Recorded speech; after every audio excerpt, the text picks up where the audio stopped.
Thanks very much for coming to this stiff competition, so really appreciate you being here. Welcome. Who we are, my name is Robbie Thornhill. I've worked in project controls for over 10 years. As a project control manager, I've helped deliver complex projects in transport, aerospace and defence. Hello, I'm Vikki Warwick. I have over 5 years experience within project controls. I've primarily worked in the defence sector, specifically maritime, supporting project managers to develop their planning and scheduling and their risk management. We both work for BMT HiQ Sigma, excuse me, which is a project management consultancy which offers advice and insight into all aspects of the P3 environment. So we help customers set up their project controls, we work with them to develop best practice, we take organisations from immature to maturity. And everything that we talk about today, we help to implement on a daily basis with our customers. First up, a bit of interaction coffee. Can you raise your hand if you 100% trust your project controls data? Schedule, risk, there's firing squad there, they say, do you 100% trust it?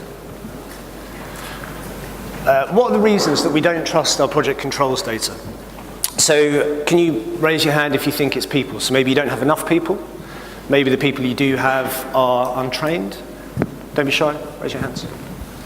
Brilliant. You can raise your hand more than once. Thank you very much. Who thinks it's down to processes? So have you got poor processes? Yes, all of them. Poor processes, so maybe you need more processes. Maybe the processes you have are too complicated. Tools. So if I had Primavera, everything would be okay. Or maybe you're in Predict, you want it to be in Risk. Brilliant. In ARM, sorry. And finally, the culture. So who thinks the project, yeah, you know where this is going. So who thinks the project control is not loved within the organisation? Poor sister to PM maybe. The truth is all of these impact, of course they do. Also it's maybe governance, so maybe you're under such pressure to report that you don't get to properly analyse the data before you pass it out to people. Maybe it varies across industry. So what I face in construction, different from what you face in defence, different from what Vikki faces in aerospace. What we want to show you today is that project control maturity health checks can help to mitigate these issues across a range of industries for projects small and large. So first up, a couple of clarifications. So when I talk about project controls today, I'm not talking about the tool sets. So use ARM, use Predict, use EPM, use whatever works for you, use whatever you can afford to get in your organisation. When I talk about project controls today, I'm talking about the underlying essence of project controls. So the culture, the environment, the methods and the mechanisms that enable project success. This is the data which feeds the tools. When I talk about maturity health checks, I'm not talking about the performance of your project. So earned value management is a technique that allows you to get an idea of where you are against cost and schedule. Brilliant. What a schedule maturity health check would let you do is check that that schedule is set up correctly in the first place. So we're not talking about the performance of your project, we're talking about all the foundations that you go on to make decisions from. So why do we care about project controls? Isn't it project managers who deliver projects? Ooh, yes, Project Controls Expo. Like commercial, really important commercial stuff. So the contract, everything is key. Why the focus on project controls data and project controllers? When you're in the executing phase of your project, most of the decisions that you make are going to be based on project controls data. So think about that for a minute. Think about your dashboards, think about your milestone, slip charts, think about your risk register, risk reviews, risk reports, performance. Most of that is based on project controls data. If you are looking at the wrong data, you are likely to be making the wrong decisions. So much time is wasted, and you'll have experience with this, so much time is wasted if you are just churning out poor project control data.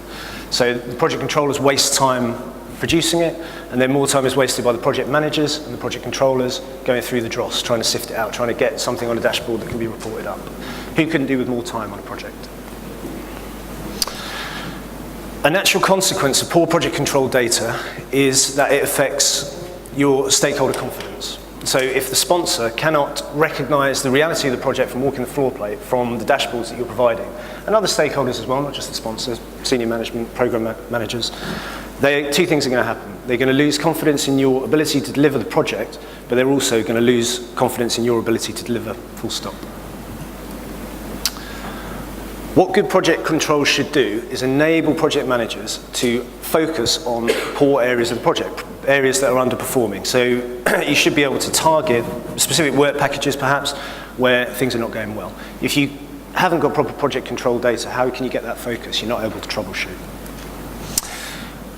What all this adds up to is that project delivery is affected, customer satisfaction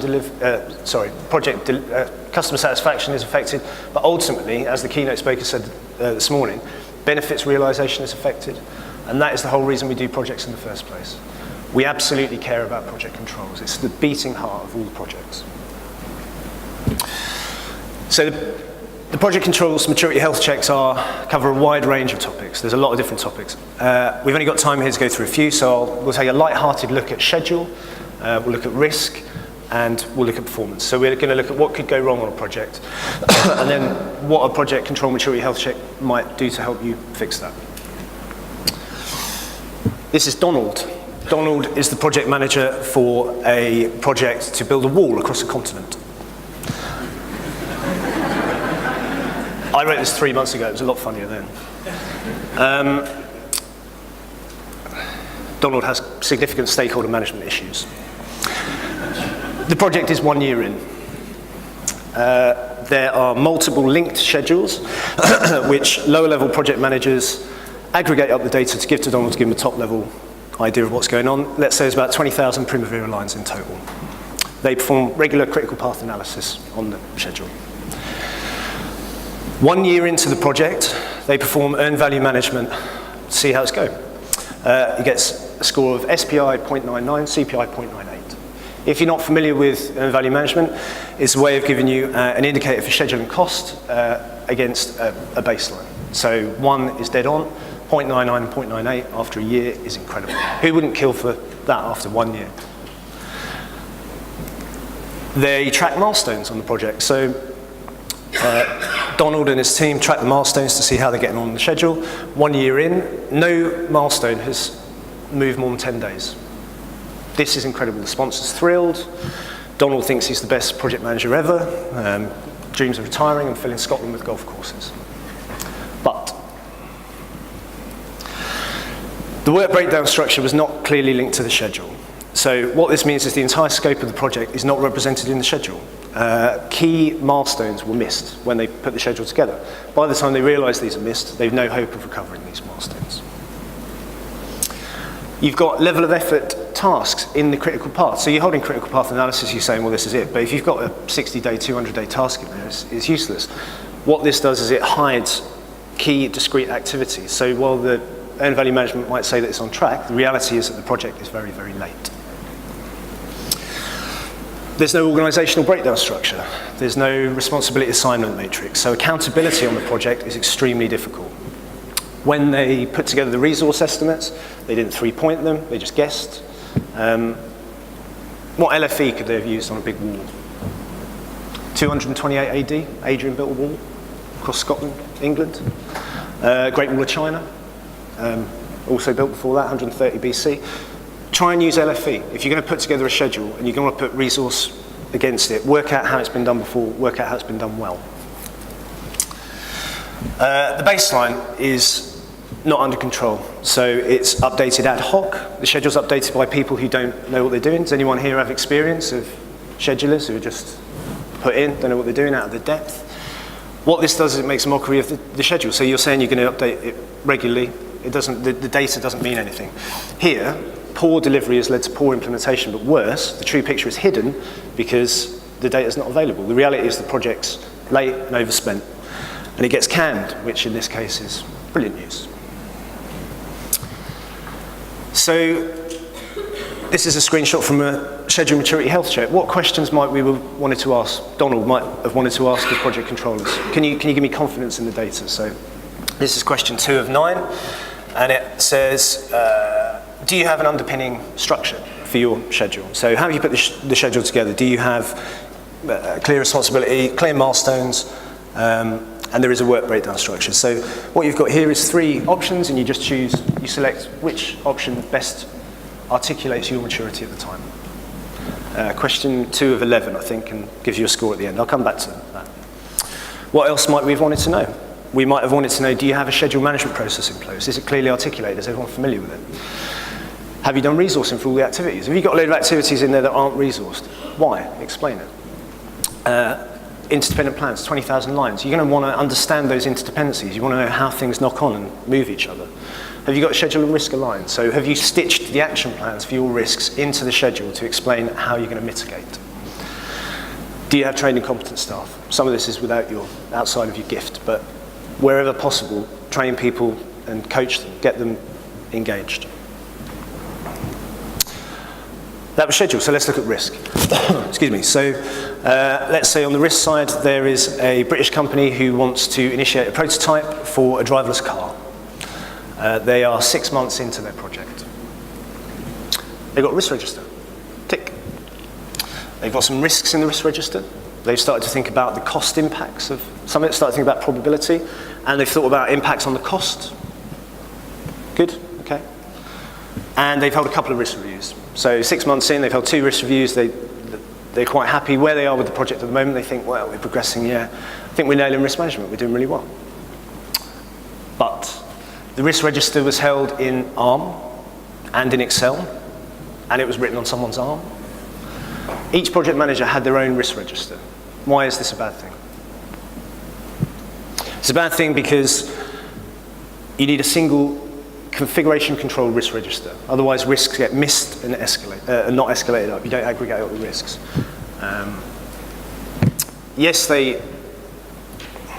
The risks were poorly scored. They didn't think about a proper scoring scheme. What good risk management should do is enable you to remove uncertainty by giving you a clearer picture of the future. You need to properly sit down, have a single scoring scheme. You need to go through with people, work up subject matter experts. They held risk reviews, but they invited key people to those risk reviews. So think about all of the stakeholders that should be involved in good risk management.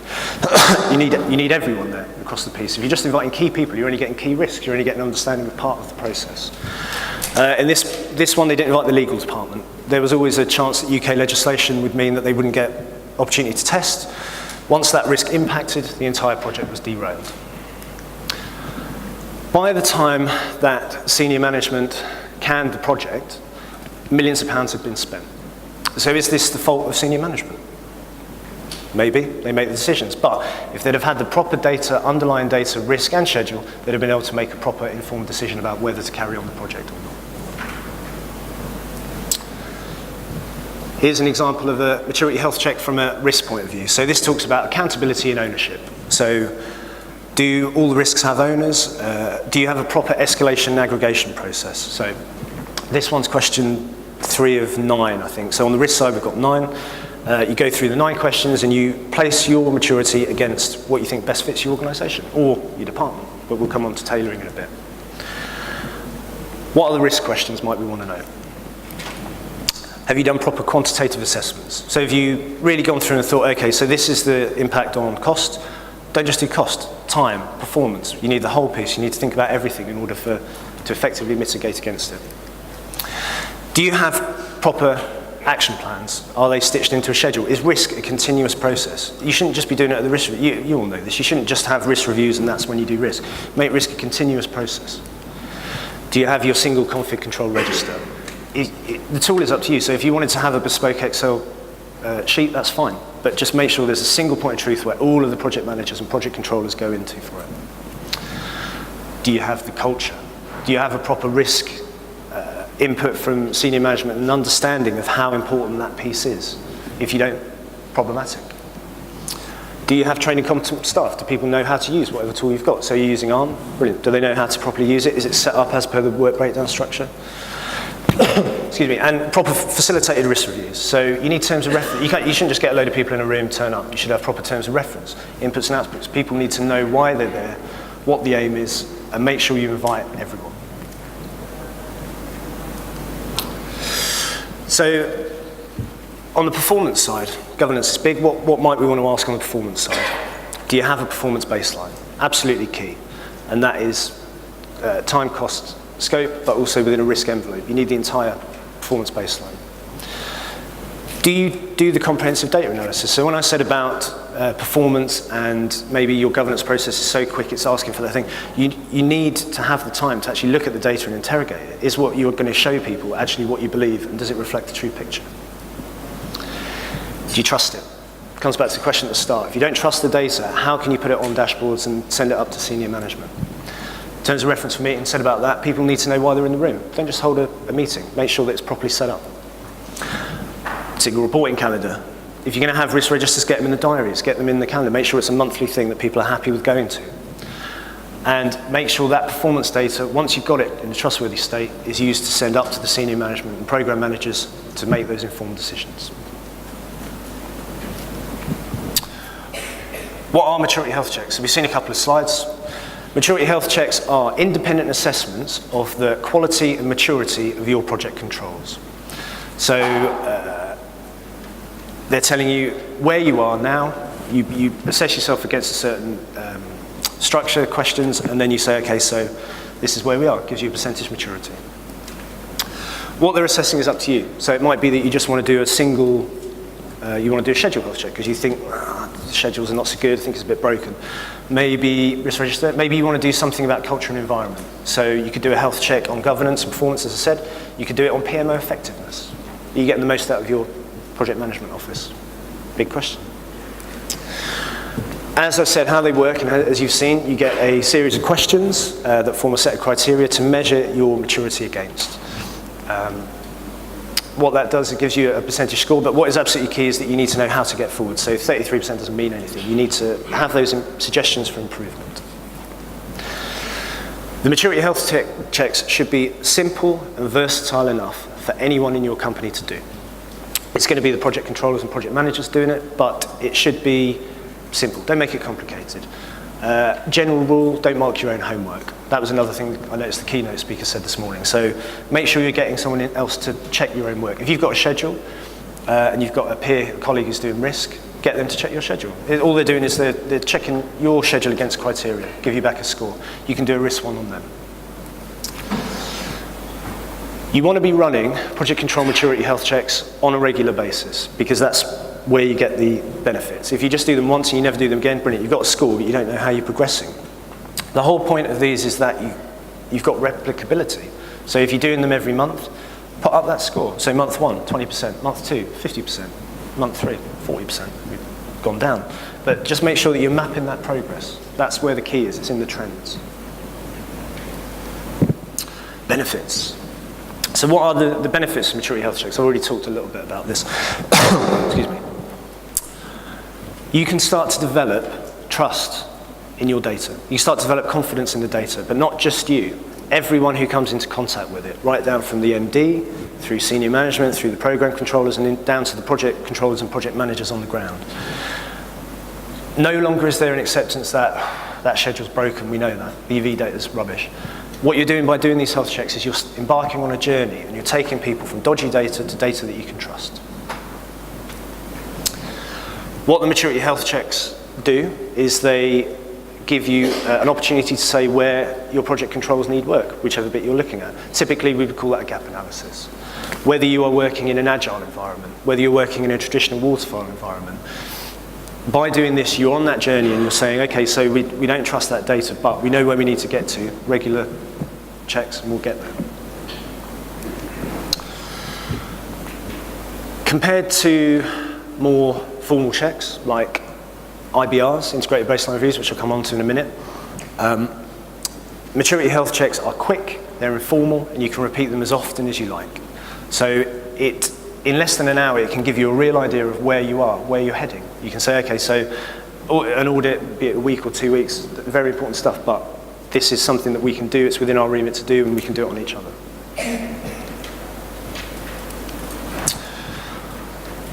What do we have already in our arsenal? Our project control toolkit to check how we're doing on project controls. So we've got audits, which are carried out independently, which I imagine you'll all have been a part of at some point. Integrated baseline reviews. Has anyone here been part of an integrated baseline review? Quick show of hands. A few? Yeah? So it's normally mandated in a contract, and it will be part of something you have to deliver to your customer. often looking at earned value management data. They'll crawl all over your baseline, and you're giving the customer confidence that you're happy with what you have. And then you've got peer reviews, which is where Vikki comes over, looks at my schedule and says, could have done it better than that. How do the project control maturity health checks differ from these? What do they offer? So first up, they're much quicker. So as I said, you think about the amount of time that goes into preparing for an audit or an integrated baseline review. I've been part of both, and it's a nightmare. It's effort that absolutely needs to be done. So for an integrated baseline review to work, it needs to be done. But these are quick, and in less than an hour, you can have that idea of where you are on the continuum of dodgy data to mature organisation. It's 11 questions, or it's 9 questions. It should be very simple. So what that allows you to do is embed it into your monthly cycle. So if you're doing the schedule monthly, brilliant. Do a schedule health check, see how you're doing. Get an independent assessor in to look at it. Who likes audits? Anyone like an audit? No one likes audits. Every audit I've been part of, you are running around looking for that change request form that says where that 5K's moved for the customer, 5K on maybe £300 million. The whole team is wound up. Everyone's being driven from above. There should be no blame attached to project control maturity health checks. It's not about blame, it's just about an honest evaluation of where you are. And you just want to be absolutely honest and say, okay, so we are here. Brilliant. That's the first bit of proper news you've got on your project controls. Go from there. Okay, so now Vikki Warwick's going to talk about our experience of using project controls in some of our clients. Thank you, Robbie. So I'd like to just give an example of where health checks have been used in practice to assess the level of maturity within the team and then the progress made during and after implementing P3M. So BMT HiQ Sigma supported the ship's operating centre within the Ministry of Defence to implement a P3M change programme with the aim to transform P3M practice in the ship's operating centre so we have confidence in our plans to deliver to agreed performance, time and cost, understand and manage the balance of risk across our portfolio, and are better able to meet customer requirements. So I think a real key point of this statement was that they wish to have confidence in their plans. Have they been set up using best practice? Are they using the correct processes, tools, templates and guidance? Are they consistent across the team, and are they being rigorously updated? And do they provide the supporting information to give that single management information picture? So in order to deliver this, BMT developed a P3M framework which provided the policies, templates and guidance to support project managers. And then we then delivered training sessions on risk management and planning and scheduling principles, followed by one-to-one toolset training on Active Risk Manager and Microsoft Project to develop the staff competencies across the teams.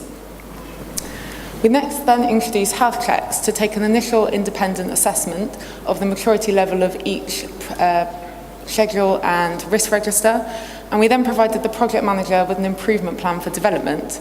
We'd set an agreed time frame for any enhancements to be made, and then we then take another assessment at that date to see whether the maturity level had increased. So the health check almost became a kind of best practice tick list as to what good looked like. And it was a quick and easy way of discovering whether there was any non-compliance to process. So by capturing this information, it gave the ship's operating centre the information on exactly how many schedules and risk registers they owned across all the business units, and then the maturity level of each of these. This then gave them the confidence that their plans were built for purpose, and that consistent and accurate management information could be pulled from them to enable decision making at the higher levels. We then handed the health checks back over to the programme management officers within each business unit so that they could continue them into business as usual and ensure that standards were being maintained going forwards. So when looking to implement health checks, we found that there were a few points worth considering. They're applicable across the whole P3M spectrum, so they can be used on project, programme, portfolio, risk registers or schedules. They could be used on performance management. They could be used to assess a programme management office. They can be used on different types of projects, whether it be agile or waterfall. Ensure health checks are part of the project controls processes. So if they're part of the process, then everyone will expect to do them, rather than having to just be told to or as a bit of an afterthought. Implement a regular drumbeat. So not only should they be part of the process, this should also be included as part of the process. Everybody should know exactly when they should be performing them and how often. Ensure there are clear roles and responsibilities. So everybody should also be aware of who is expected to perform them and also who should be reviewing them. Utilise the current governance. So there shouldn't be any need to drastically transform the governance of your project, programme or portfolio, as health checks can easily fit into current governance and can be tailored accordingly. They should, however, be embedded into the governance as an assurance activity. And embed into the culture, consider the behavioural piece. It's important that everyone is bought into and sees the positives of utilising health checks if they're actually going to gain any benefit from them. And utilising the health checks sets a company standard. So if everyone is aware of what the health checks are asking for, then it becomes quite clear what the company standard is. So, for example, a level 2 maturity status might be an acceptable level, but a level 3 is actually what the company is aiming to achieve. We also found there to be some challenges when implementing health checks. There may be a concern over the consequences. So some people may be worried about running the health check, getting a low score, and thinking that it reflects really badly upon them. So it needs to be emphasised that the scores are just a springboard for improvement and that the health checks are a route map of how to get there. They can be subjective in parts. So some elements of the health check criteria require subjective assessment. Are the risks in the risk register really real? Do they really articulate the real things that the project should be worried about? So for real value to be added, an intelligent assessment is required, rather than just saying, yes, there is a schedule, yes, there is a risk. Apathy. What if people can't be bothered? They might just think, isn't this just another bureaucratic burden? And this is really where senior stakeholder buy-in is required. Senior stakeholders need to drive the process, communicate the benefits, and actually understand what they're being shown. It's also important that the health check is tailored to the company in order to get that buy-in.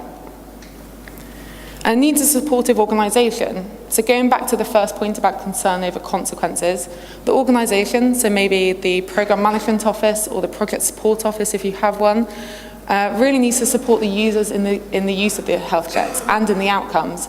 So perhaps helping them to respond to some of the actions. And it needs to be embedded. It needs to become part of business as usual. So don't do it once, think, that's terrible, and then never do it again. By making it part of the business as usual tasks for a project and undertaking them regularly, will ensure that the improvements are made and that the standards are maintained going forwards. Back to Robbie. Thanks, Vic. Thank you. Hints and tips. So what are you going to do for your maturity health checks? Do not make it terrifically complicated. Do not turn it into a cottage industry, because it has the potential.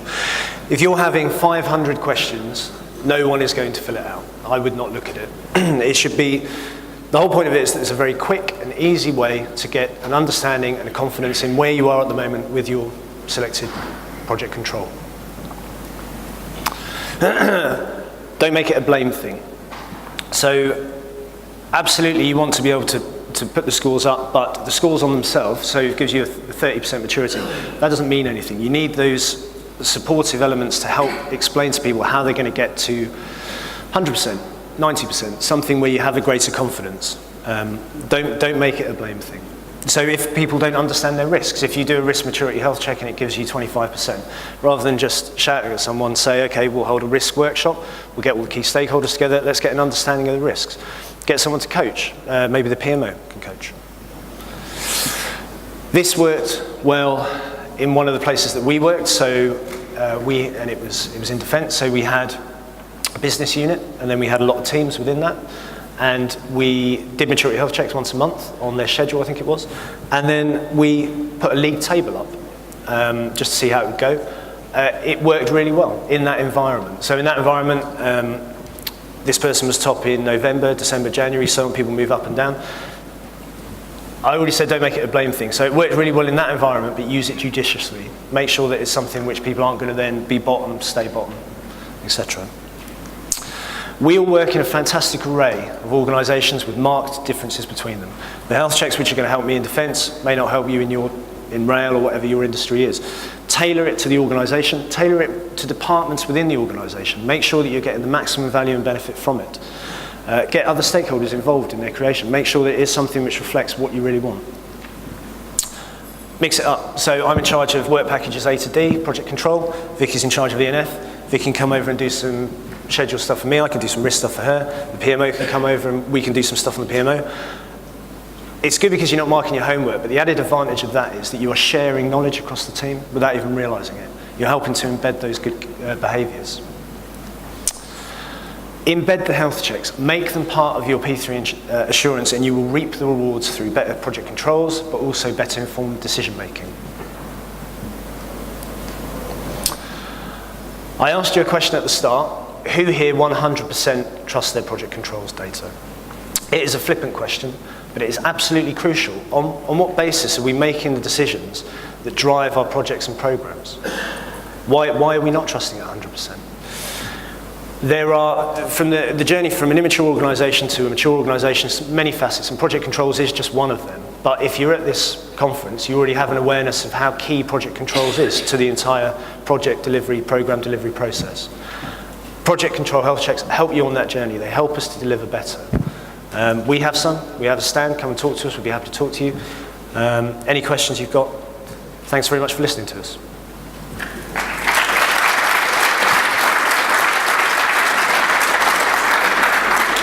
Any questions?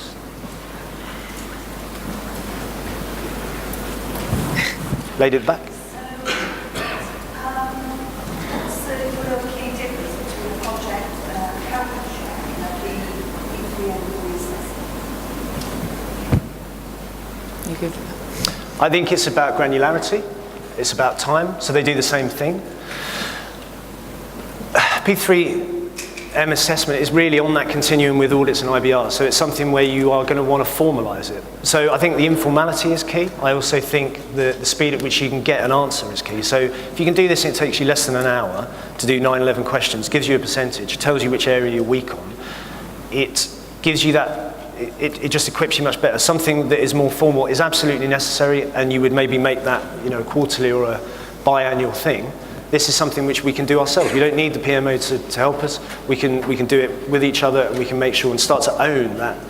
We have that, start to have that ownership of the data, which I think is missing. It's been missing in a lot of the places that I've worked in every industry. Thank you. Anyone else? I'm dreading an agile question. Yes. Just a question around sort of depending on size of an organisation and demand of resources, obviously lots of work, not enough hours to do the work. Yeah. How do you kind of engage with stakeholders to actually sell this as a concept that adds value to your processes or your performance? Yep.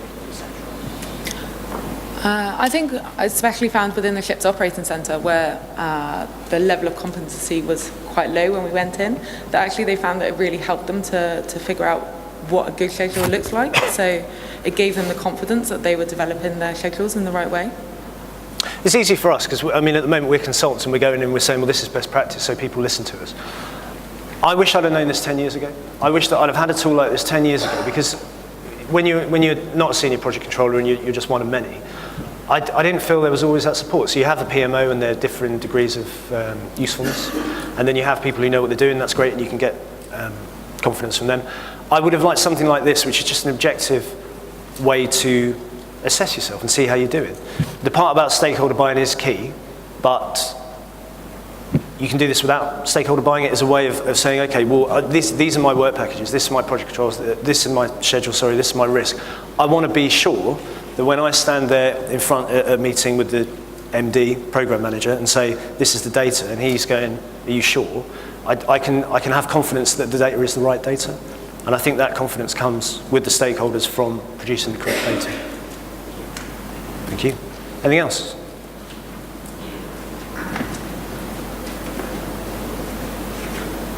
Oh, lady at the back. So when you've done the assessment and get out a record of the maturity of the different project controls that you've got, Yep.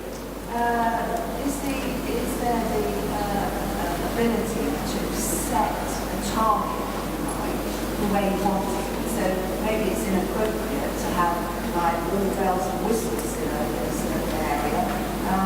So you can, kind of set a target where you want to be and track that. Is that part of it? it's something that can be done. So tailor it to your organisation, tailor it to what you want to show. So I think 100% trust in project controls is going to be difficult to achieve because, especially on a big project, it's massive. You know, and it's changing all the time. You're working in a very complex environment if you're delivering complex projects.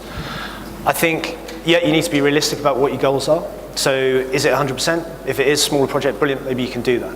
If you've got Donald's example of 20,000 Primavera lines and maybe, I don't know, 200 work packages, it's going to be much harder to get 100% across the piece. Tailor it, work out what you're actually aiming for. Say, okay, so we know with these work packages we can do this. We know with these risk registers we can do this. This stuff we have a much lesser idea of. It's about working it out, I think, and work it out with other stakeholders. So not just you, work it out with the PMO and decide what you want to aim for. Thank you. Is that it? Thanks again for coming. Thanks ever so much. Enjoy your day.